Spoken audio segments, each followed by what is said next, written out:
দরিদ্রের মধ্যে ভালো দিক খুঁজে পাওয়া কঠিন হলেও কিছু ইতিবাচক দিক থাকে যা মানুষকে দৃঢ় ও মানবিক করে তোলে।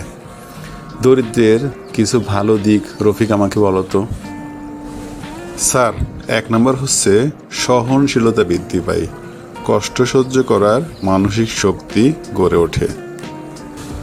2 নাম্বার হলো সাদামাটা জীবনের প্রশান্তি পাওয়া যায়, কমে চাহিদা, বাড়ে মানসিক শান্তি।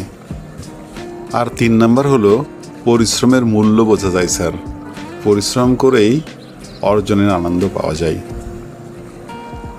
4 নম্বর হলো সম্পর্কের আসল রূপ ধরা পড়ে, কারা সত্যিকারের আপন তা বুঝতে সুবিধা হয়।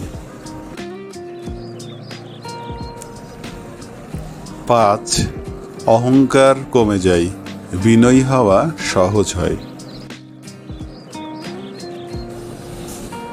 আর 6 সংসার চালানোর বুদ্ধি বাড়ে স্যার, সামান্য দিয়ে কিভাবে টিকে থাকতে হয় সেটা ভালোই শেখা যায়। সবশেষে 7 নাম্বার সহানুভূতি ও মানবিকতা গড়ে ওঠে, অন্যের কষ্ট বুঝে সহানুভূতিশীল হওয়া যায়। রাজু, তুই অসাধারণ বলেছিস।